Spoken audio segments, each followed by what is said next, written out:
I was level 74. I wasn't rank 74. I haven't been paying attention to my rank. It hasn't really been important at this point. It will be. The gear is nothing fancy at this point. I did luck out and drop a Meganor's girdle, or a Meganor's, however it's pronounced, which is pretty nice for bone shatter. You get flat fizz, you get some percent life, strength, a little bit of res, decent. Some okay gloves. It's just basically life, physical damage, a little bit of dex, because, you know, dexterity as a left side of the tree build can sometimes be a pain in the butt. Life, a little bit of regen, crafted res, you know, links. Our weapon's not bad, actually. We got this weapon in Act 7 or 8. I threw a Essence of Zeal on a random axe that I had picked up, and we hit T3 flat, and I crafted percent, and it's been going pretty good since. Everything else is just life, res, a little bit of strength, armor. I did get a pretty decent early necklace, life, mono regen, area of effect, and area damage on an onyx. Pretty good. It's got open suffix, so I can fix my res after Katava. This is an absolute garbage ring. I should probably just throw it on the ground, but I need the cold res at the moment, so hopefully we can get that up. And yeah, it's day one gear. There's not much more to say about it. Flasks are the flasks are our flasks. No jewels. Tree is a standard-ish two-handed precise technique leveling tree. I will have to go through and unspec these 2 points once we make the swap to RF, undeniable, and this lead up, which is going to cost 10 regrets, and then we'll have to respec all of this over here. Hatchet Master, Precise Technique, Bravery, Destroyer, all the two-hander stuff and Fortify stuff that we really don't need. We'll keep Champion of the Cause, that life, and then we'll route up this way and then get our RF stuff. I don't know if this made it into the thing, but I found basically like my end game weapon yesterday already. +1 fire dot, open prefix. The only thing that really sucks about it is the fact that it's a wand. It's not a scepter, and it has a pretty high intelligence requirement. But considering we're going all the way up here and we get a lot of int, we should be okay on that.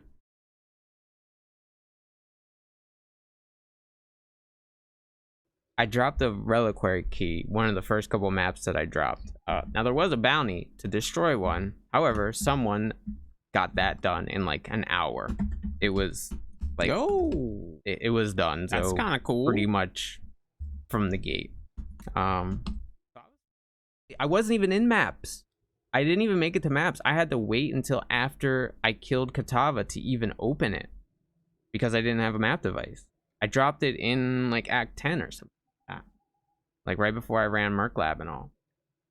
So I had to wait for it.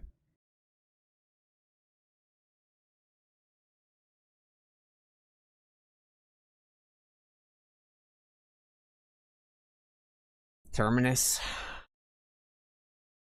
I could have paid a month rent, but instead I bought a flashy new hideout and you get this shiny new unique. Now let Jesus take the wheel.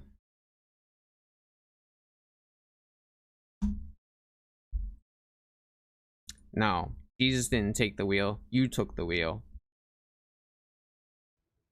Yeah, I was unhappy. I was unhappy with the Voidborn, but I kind of expected it to be garbage. But even if I would have just gotten like an Immortal Flesh or a Rise of the Phoenix or a Sapphiles. So there's a couple maps that I plan on kind of skipping until later. And I do this in base game too because they are somewhat rippy. Alira and Spider Forest can be kind of rippy sometimes. Honestly, Lava Lake, which is a tier 1 map. It was the first map that I ran when I got out of campaign, and it kind of is crazy because you fight Katava in Act 10, and then You jump right in, and then you have Lava Lake, which is Catava again. But this time, you have 1,000,000 rares spawning all around you. And if you kill one, another one spawns. This guy's got fucking Soul Eater.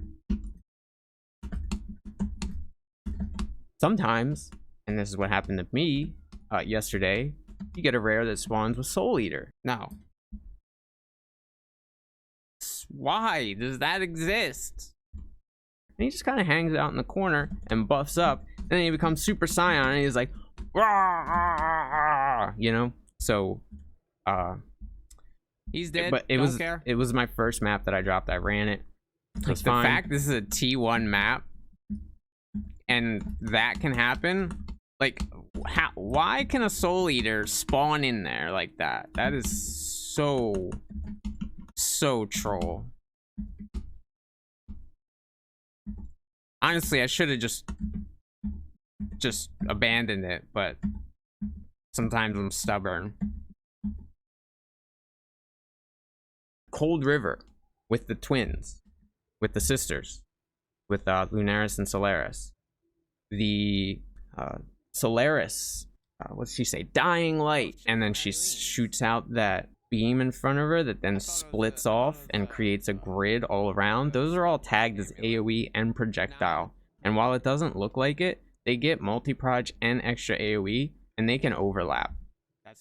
If you've seen Huwoo's death from this gauntlet, that's what happened to him. He got overlapped on.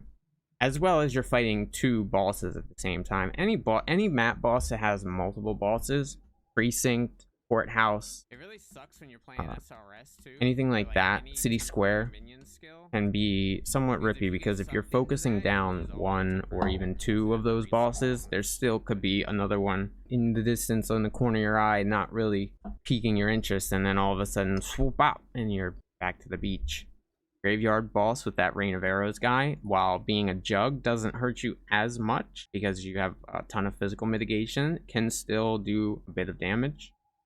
Grave Trough, I hate that map in like altogether, but the boss can be rippy again if you don't have Chaos Res. There's actually quite a bit of map bosses that can be a bit scary in base game, let alone in Gauntlet. And Gauntlet, you know, obviously times that by 10. So, like if I go into here, I only rolled this map to have totems.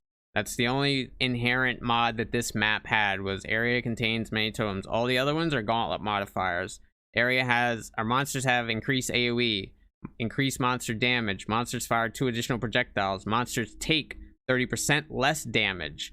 Monsters have 20% increased attack, cast, and movement speed, and they scale as you go up. So once you get into yellow maps, this goes up to 25% AoE, 35% damage, 35% less damage, 25% attack, cast, movement speed, so on and so forth. Red maps, the same thing. It jumps up again. So it's like Uber HCSSF. As far as like map mods go, for RF, it's no regen, minus max, less recovery. For Bone Shatter, kind of the same. Crit, Turbo. Any mod that's already on the Gauntlet, you don't want to compound on your maps, right? Like, you don't want to go into a map, roll a map with extra damage, boss has extra damage, boss has turbo, then there's turbo on the map, because then you're facing a triple turbo, triple damage boss, let alone the monsters that are running around. You know, then they're double turboed and double damage.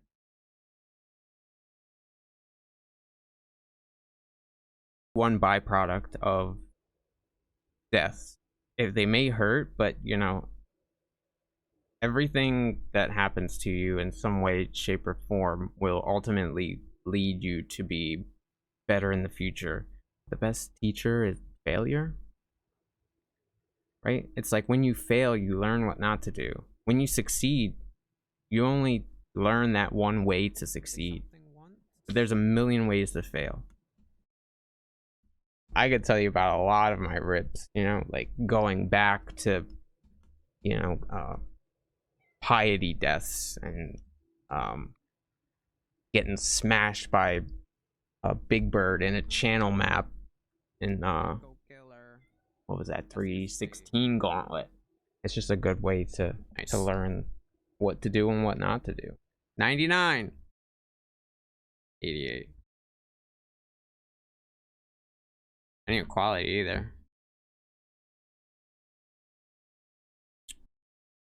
Come on, stop wasting my jewelers.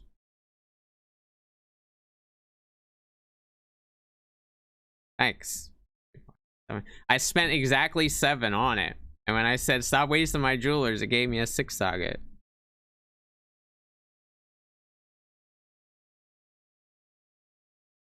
So I was trying to, you know, get an early jump and farm up a 6 link. We had just 5 linked our chest, which was feeling pretty good. I spent about 50 fusings, 5 linking that. The damage was going good. I had just crafted a 600 PDPS axe, so I had some decent upgrades moving, and I was feeling pretty good. Like the run seemed like it was catching some momentum, and I was starting to feel really good about the things. So I was farming cage. I had a couple cage maps. So I go in and I see an Einhar beast, and I say, "Oh, free Einhar! I was thinking of doing this anyway. Awesome!"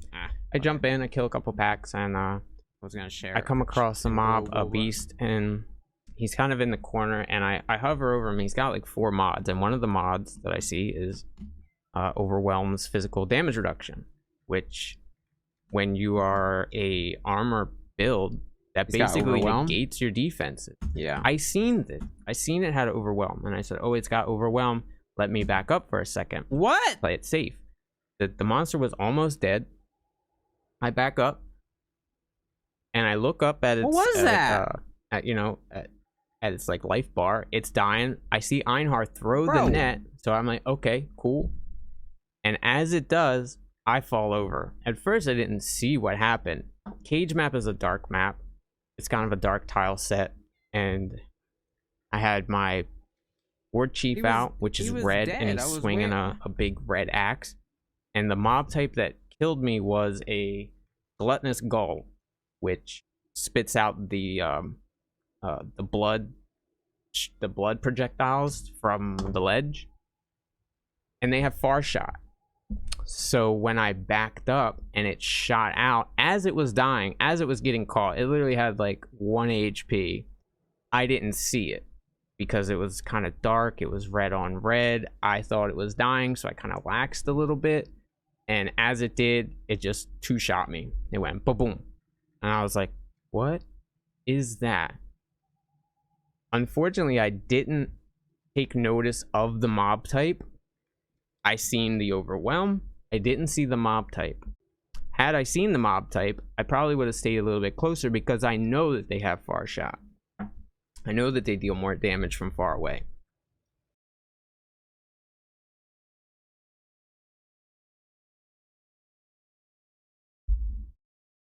Like, I looked up for a split second, seeing his life was... he had no life. I look back down, and then I'm dead. And it was like red on red. I can see it on the clip, but I didn't even see it. I didn't see him spit any fucking projectiles. What a fucking bullshit death. I fucking hate overwhelm. And I seen it. I said he's got overwhelmed. Let me play this okay. Let me play this safe. Another contributing factor is I was self-casting Molten Shell, because I didn't have quite the links that I wanted to set up a cast on damage taken setup. Looking back on it now, it was a stupid idea, and I probably should have just omitted something else that I didn't quite need for that, because had I had Molten Shell on cast on damage taken and it wasn't on cooldown, that first hit would have procced the Molten Shell, and the second hit would have been largely mitigated, and I probably would have survived. So it's kind of a culmination of factors of the mods on the rare, the monster type, and I didn't quite have everything in place that I need. I'm not going into maps with just one map like I did on our initial one. You know, I have a few maps saved up to like tier 5s, and I have completion, so I don't even really need to worry about like rolling them difficult or like alking or anything like that, transmuting. I could just take a map, throw it in, and run it. relatively risk. With all that being said, I hope you guys have a good day, good night, good morning, wherever it is in your neck of the woods. Remember to be good to yourselves, be good to others, and be good to your pets. My name is Deedle. You guys are awesome. Thanks for hanging out, as always. I'll see you guys all tomorrow. All right, see you guys all later. Much love. Peace. So I love it as a player and a racer, but I also love watching it too. I really enjoy watching you know, the top racers and even some unknowns, you know, really go out and tackle very difficult content with extreme precision and sometimes unseen strategies. Obviously it's Gauntlet, so there's always a risk. Even in your hideout, Lily Ross could like just pull out a dagger and slice your neck. You never know.